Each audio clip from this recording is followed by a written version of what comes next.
Hi there. Thanks for having me today. So, as Mary said, I'm Fong-Jones. I work on the customer reliability engineering team. So, my mission is to teach people how to make their sites more reliable, especially in the cloud. And the best way that I've found to do that is by using the techniques that we've developed in Google in the site reliability engineering organization. So today we're going to talk about 4 key topics. We're going to talk about, first of all, what's SRE, what are the key themes, what are the kind of motivations for why we developed it as a discipline. And then secondly, we'll talk about the key principles of what do we keep in mind in terms of how we structure our services for reliability.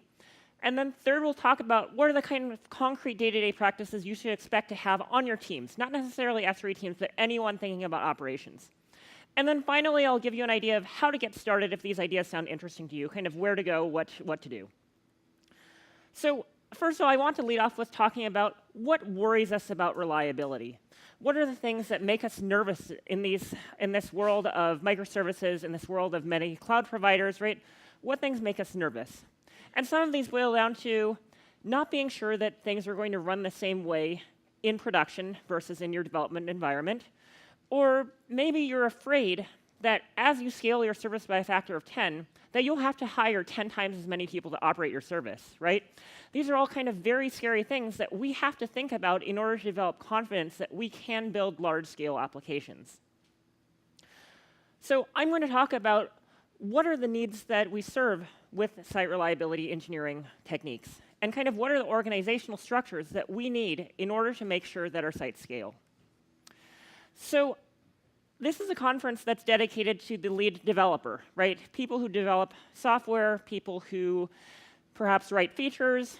But I want to encourage you to take a broad view, because it turns out that all of the time that we spend iterating, doing agile, developing features, that is only somewhere between 60% or even 10% of the effort that's going to be required to run your software in the long term. And that's really, really scary, right? Like, we spend all this time talking about how to build better applications, but not how to run them. So I think we need to focus on how do we run applications? How do we run them today? How did we run them 20 years ago? What's the difference? And how are we going to be running applications 10 years from now? And the core problem boils down to that incentives aren't aligned. How many of you have heard of the kind of big wall of doom between developers and operators? It's a pretty common pattern, right? So it's the idea that your product developers are focused on shipping features as quickly as possible, and your operations team is trying to keep the site as stable as possible, and that people are innately inclined to argue with each other, right? The idea that your operators are people who know how to operate a LAMP stack but know nothing about how your application is built, and that they're just saying no to changes, right? If you remember that talk from this morning where QA was this wall that said no to every change, that's a situation that teams used to be in 20 years ago, and we found better ways of how to do it. Because you don't have to be in a break-fix mentality all the time of feeling like you're just restoring the state back to normal, you're not improving things in the long term. So there are some techniques for dealing with this, right? It used to be that that wall existed between the product development organization and the product managers, right, between the business and development. And Agile, to some extent, has solved that problem, right? It says that you need to break down that silo, that you need to do smaller iterations. And DevOps also came along right about the same time that SRE came along and said, look, you need to dismantle these walls between your development and operations teams in order to achieve better reliability and agility, so that you have less friction in your product development lifecycle. So let's kind of break down DevOps. There are many different definitions of it. And my best understanding that I'm going to distill for you, this is my definition, not necessarily someone else's, is that DevOps is a set of practices and guidelines. It says kind of, here's how you're going to break down these silos. And it specifies, first of all, that you need to get people to communicate and collaborate. And that you need to accept the idea of failure as normal. That you have to not go and point fingers when things break and instead be constructive about fixing it. And says that you're supposed to implement gradual changes, kind of using that agile methodology, and that you're supposed to use tooling and automation to make your software better, and that you have to measure things in order to get a clear idea of, are you making progress on this problem or not? So those are kind of the 5 key pillars of DevOps as I understand them. There are also models like CALMs or CAMs that you can look up later. So how is this similar to SRE? It turns out to be not that dissimilar, but SRE starts from different principles and winds up converging on a similar result. SRE says we need to use data about reliability to guide decision-making about what we're doing with our products. And it says that we need to treat operations not as a separate discipline from software engineering, but instead as one and the same, that we use software engineering in order to solve operations problems. So this means that we need to hire people that are capable and motivated of writing automation in order to solve this problem, to write software that accomplishes the tasks that a sysadmin would normally do. And that means that also we need to design our systems to be reliable from the start rather than bolting something on after the fact. So really using the engineering part of software engineering. So in a nutshell, what we do is we write software and design systems that operate scalably, reliably, and efficiently. So it's kind of a combination of three things, right? It's both a group of people and a set of philosophies and mindsets and a set of engineering practices and tooling. And kind of, it can't really exist without any one of those three things, right? You kind of have, it's kind of like a tripod. So we have to take the broader view and look at the whole system architecture and figure out how do we make things reliable and how do we make sure that we're prepared for the worst case even if we hope it doesn't happen. So I'm going to talk throughout the rest of this talk about kind of how SRE implements each of these pillars of DevOps and how they're essentially similar things that are trying to solve the same problem and do it in very similar ways. So I lied earlier when I said that I was going to tell you about the principles of SRE, plural, because there's actually just one principle, and it's the idea of an error budget. So in order to describe to you what an error budget is, we have to talk about reliability. And reliability is something that we tend to measure sometimes in a naive way, and we just say, we want to be 99% available, and we're saying we're going to measure how much time did I spend good, and how much time did I spend overall in the measurement window. And it's intuitive for humans to grasp that, but the problem is that it's relatively easy to measure for a continuous metric like, is it up or down? Can you ping the web server? What does pingdom say, right? But it's a lot harder if you're operating a more sophisticated service that has many different surface areas, many different microservices, the idea that you can be partially up or partially down. So kind of measuring quality of service is important. Another concept that I'm going to introduce really briefly here, you don't need to squint at the numbers, is the idea that there's a certain amount of availability that we try to reach. How many of you have heard of a 4.9 service or a 3.9 service and kind of bandy that about? A lot of you, okay, right?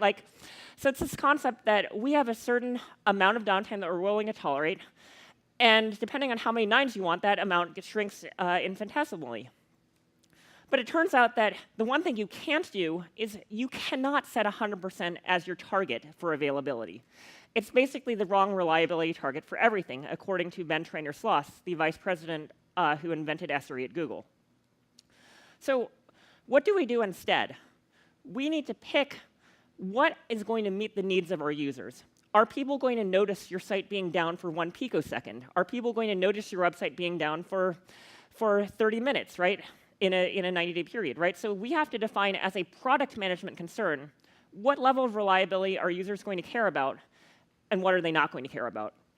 And then we measure, right? We measure to see how well are we doing against that standard, and then we know what the gap is, how much error budget we have left, of amount of unavailability that our system can tolerate, and we can use that to do things with our system, for instance, shipping features or doing experiments. So we'll talk in a little bit more detail. Because error budgets are really crucial to implementing SRE and implementing better reliability practices. Because they provide this common incentive, right? You don't have this wall-throwing thing where people say, you know what, reliability is now operations problem. Instead, reliability is everyone's problem, and we have the same language to talk about what is our target, how are we trending towards that target, what do we need to do in order to meet it. And it also means that you don't need to have a dedicated operations team or an SRE team. Right? A product development team can adequately manage that risk themselves, and in fact, a majority by count of, not by head count, of software engineering teams at Google do practice this on their own, that they have service level objectives, and that they manage towards that on their own without the help of another team. It also means that if you set your target too aggressively and users are not noticing the benefits, and you're just slowing down all the time to try to meet that high target, that you'll find that it's not attractive, that you're going to back off and say, you know what, I'm going to pick a different target that better meets the needs of my users. So in the end, all of this boils down to having a shared responsibility for what's the uptime of our system and what are the engineering techniques that we're going to use to meet it. And another note about this, going back to this really fast, is that it doesn't have to be a binary yes-no condition, in the sense that if 10% of your users are experiencing problems, but 90% are still fine, you might be able to say, over the period of 3 months, 99.99% of my users will see success. But that means that instead of having 12.96 minutes to fix it in a 90-day window, you might say only 10% of users are affected. That means I can take 10 times as long, potentially, to fix a slow-burning kind of issue, right? If you don't have that kind of logic to think about the total sum of all of the requests, you wind up being trapped in thinking either the system is 100% up or 100% down at any given point in time. And that means that you lack the flexibility to either notice and deal with brownouts, or you're reacting as if every single brownout is a critical emergency, as if it's 100% down. So let's talk in a little bit more detail about how we measure error budgets, how we talk about error budgets. And it boils down to 3 critical terms: service level indicators, service level objectives, and service level agreements. So the indicator is basically something that tells you at any given moment in time, how well is the system doing? Is it doing acceptably or not? And the service level objective aggregates over time, right? It says, and it mathematically corresponds to the error budget, it says, over this window of time, this is what I'm trying to hit, and here's how I'm doing against it. And the service level agreement is something that is mostly relevant to a business in terms of specifying what are you going to do, such as refunding someone money, if you fail to meet your objectives. So defining an SLO is a very complex topic. I can't really fully describe all of the nuances in 30 minutes, but the important thing to do is to come up with a simple SLO first, and then iterate on it over time. Because you can refine and set priorities based off of a primitive metric and then decide what you want to do. So typically, we think about a service level indicator as being something that is a raw metric that you're applying a function to, and then you're testing it against some kind of target. For instance, I might want to test that the 95th percentile latency of my queries to the homepage of my website is less than 300 milliseconds in a rolling 5-minute window, right? That's something that I might want to do. And that provides a concrete metric that I can then aggregate over a longer window of time in order to assess, am I meeting my target or not? So service level objectives are kind of a synthesis of all 3 of these different silos, right? It's the idea that the business, the product management organization, needs to decide what's reliable enough, and that the product development and the operations teams need to collaborate on how do we actually measure that? How do we actually enforce that? How do we actually run to that instead of feeling like we have to ship features all the time and we can't slow down for reliability, or that we have to slow down for reliability all the time and not ship features?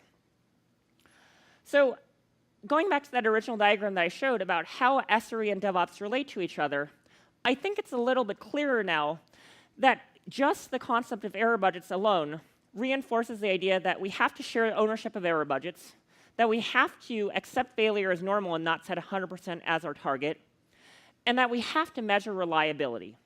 So that's kind of half of the story, just using that one key principle of SRE.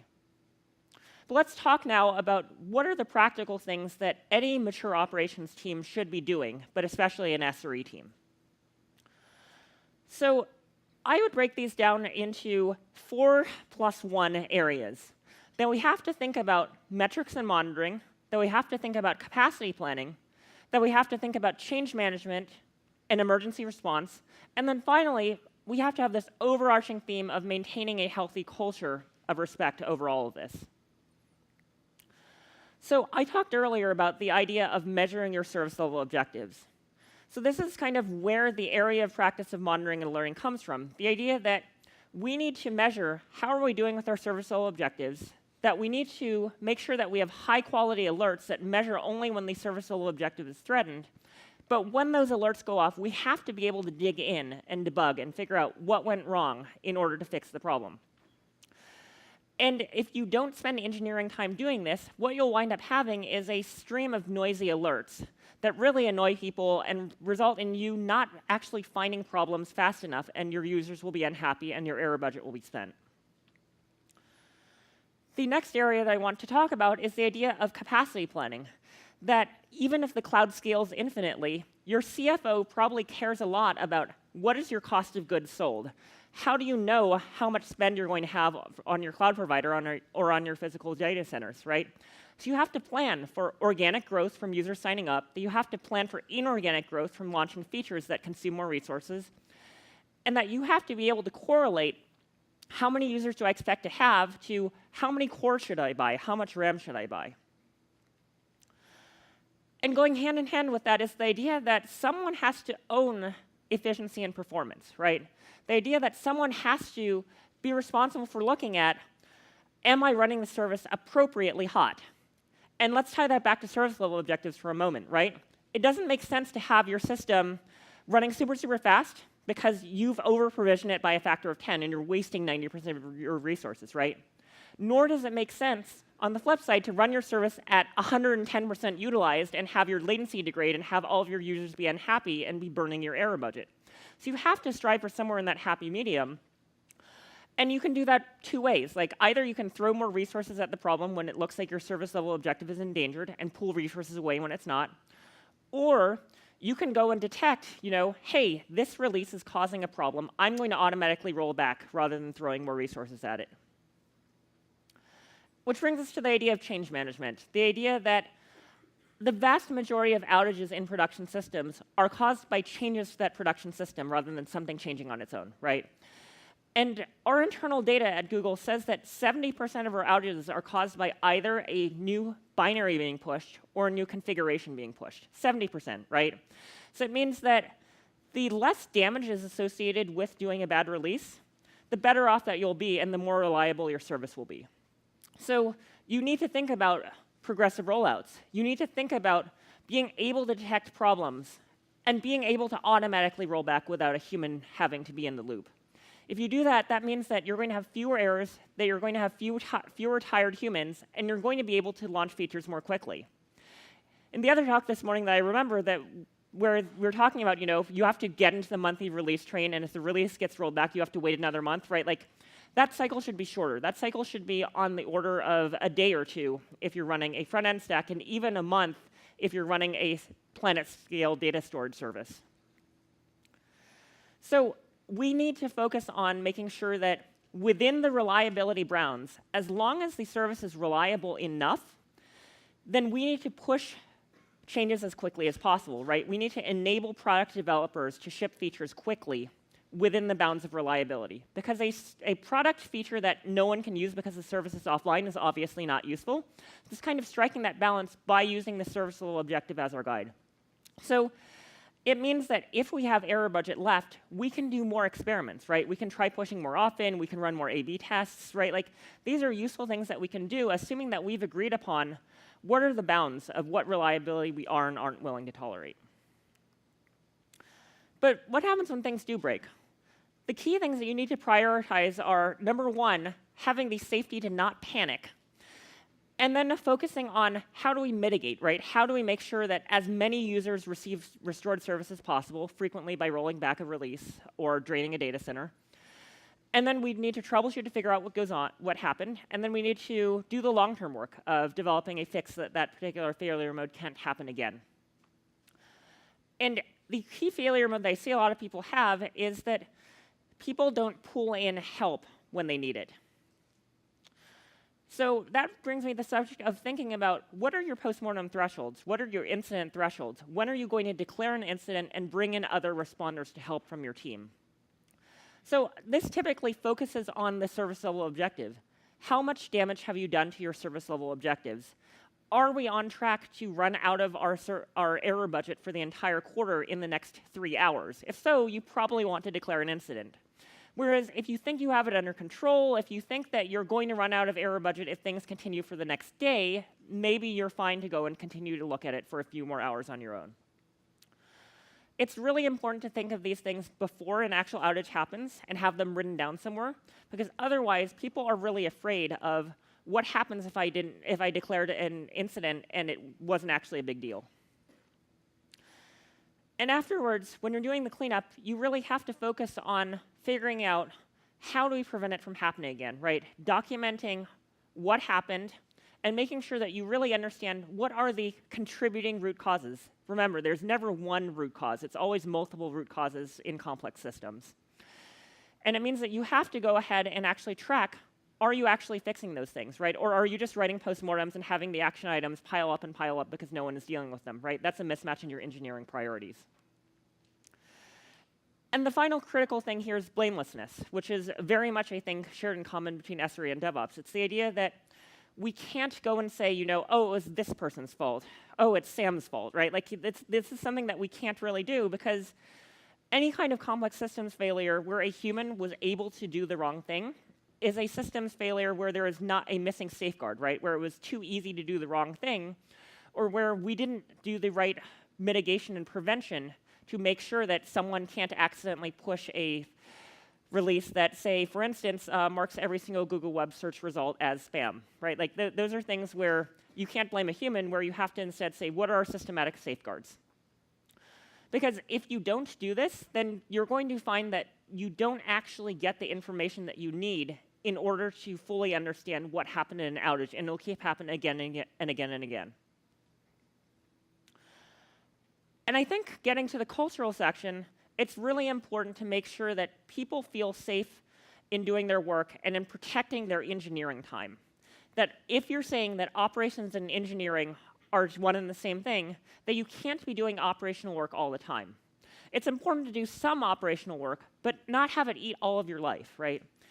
Because if you don't do operational work, you become too disconnected from the details of how does the system actually run in production. So you have to spend some time really understanding what are the failure modes, how does this actually break, what should I automate next? So managing this is really key. And the way that we think about managing operational load is that we look at what things scale with the growth of our system. If the system gets 10 times bigger, what are the things that would cause me to have 10 times as much manual work to do? So it's frequently things that are manual and repetitive that you can automate and that restore the system back to the way that it was, things that are break-fix rather than strategic. And when you develop your team, you have to get together people that are a mixture of people who are software engineers by training and people who are systems engineers by training. So people who understand computer science and people who understand what breaks in the real world. How do large complicated systems work? How can I better engineer them? And unicorns don't really exist. You don't necessarily get this all in one person, right? It's a matter of getting these skills on your team, of making sure that you have the right set of skills in order to respond to deal with all of these areas I talked about before. Everyone has to be able to code and automate. But we don't do a thing of shoving all the operations work on the systems engineers, or saying, if I'm having a 50-50 mix, that means that the right threshold of operational work is 50% of my time. No, that's not right. These are two separate concepts. The idea of what skills do we have on our team, and then striping the engineering work and operations work across everyone on the team. And finally, empowering SREs is really, really critical. If you have a separate SRE team from your product development software engineering team, people have to feel that they're empowered to say, you know what, our error budget is in danger. We need to make sure that we spend more time focusing on reliability, that we may need to slow the rollout of our features, or that we may need to go and spend some time re-architecting in order to reduce technical debt. All right. Because of the fact that I mentioned that the SRE skill set of having kind of the right team that has both systems engineering and software engineering skills, that's a really scarce thing for the moment, right? So kind of you can't burn out your SRE teams by putting them on grungy, super operationally deficient tasks, and instead you need to find the valuable things that are going to help them with their careers in the long term and that are going to deliver the most value to your business. So to recap, we talked about these kind of 5 key areas, and these are areas that you can have on your team without explicitly having a separate SRE team, but that we think are really great to support people in doing and make sure those things are included on your engineering ladder as valuable engineering work that people should be rewarded for. So now I think it's a little bit more clear why we think SRE and DevOps are closely related to each other. Not only do we share ownership and have error budgets, but we practice blameless postmortems rather than saying someone must be at fault if the system is down. We reduce the cost of failure by making sure that we have robust rollout automation and canarying practices. And we focus on automation in order to make sure that we stay within that budget of having only 20 to 50% of our time spent doing operational work and the rest doing engineering work. And we measure not just reliability, but that toil as well. So you've heard me speak about all of this now for the past 25 minutes. How do I get started, right, is probably a natural question. And I think it's important to have the right language to talk to executives about this, right? Or to talk to people that aren't necessarily familiar with thinking about that kind of 40 to 90% of your time that you wind up spending operating your system. So you need to go and win someone's trust, or if you're one of these deciders kind of arguing with people saying, this is something we should do, I think these two arguments matter the most. The idea that effortless scale shouldn't mean that you have to escalate the number of people working on operations, or that your teams will get eaten by operations, right? That if you focus and prioritize automation and engineering for operability, that your systems can actually run better and more sustainably with the same number of people. The other tension that I think is important to highlight is that you don't actually have this tension between product development and operations. Instead, if you have the flexibility to say, is the system reliable enough, and then choose to either invest in more features or more reliability, that you can make that decision at any point in time from people agreeing mutually rather than playing tug of war. So I recommend that you do these 4 things. First of all, start by defining a service level objective for your service. Really, really important. If you don't have metrics, you have no idea how reliable your service actually is, right? And by metrics, I mean not just can Pingdom ping my site, but actually, is my service working to the satisfaction of my users? And do I know how much my users are willing to tolerate? You need to hire people onto your operations team who write software, or upskill people in place, right? This is not an either-or thing. That you need to make sure that the people that you have that are working in operations are enthusiastic about automation, and that they enjoy equal parity of respect with the product development software engineering team. And that you have to have that feedback loop of self-regulation, that you have to have people be able to pick their work, that you have to have people be able to push back and say, you know what, we can't support that new product right now because we're overwhelmed with what we have right now. That you have to be able to load shed in case of having a service that is so operationally overloaded that it doesn't make sense for the team to support it. You can really do this. This isn't kind of pie-in-the-sky stuff that only works at Google. My team's job is to reach out to teams outside of Google and teach them how to do this. We've worked with dozens of different companies. And the strategy that we found that works for them is to pick one service to run. Don't try to do it all at once, right? Don't try to implement microservices across your entire company. Similarly, don't try to implement service level objectives and SRE across your entire company all at once. Pick one service to run. Empower the team, and let them know that you have their back. Make sure that they have this culture of psychological safety, and that you're measuring how are you doing against your service level objectives? How overloaded or not is the team? And even if you're moving from a team that's doing 90% operational work to 80% operational work, that frees up 10% more time in their days to do more automation, which kind of reduces that, right? It's a snowball effect. It's really, really great. So incremental progress can yield results, even if you think that it's kind of a tiny baby step. And kind of once you have a team that is functioning well according to this model, then you can go ahead and spread that, right? You can say, look, this worked on this team. I'm going to spread this out now across a wider range of teams. If you have service level objectives, this also is a powerful tool for talking to your cloud provider if you have a cloud provider, or talking to your upstream and downstream dependencies. If you can see how changes you're implementing on each side impact each other's service level objectives, that lets you immediately see, am I breaking someone else? Or is the problem in my cloud provider or not? So this is something that my company does, and that we're hoping that other cloud providers do in the future. So for further details, feel free to look at the Site Reliability Engineering book, which was published 2 years ago. We also have the Site Reliability Workbook being published this summer by roughly the same team. And Seeking SRE is a book by someone who isn't at Google, which we broadly agree with. So feel free to check those out. This is the mandatory publisher pitch. I don't think I actually have time for questions, so I'm going to go ahead and leave it at that. Thank you so much for having me.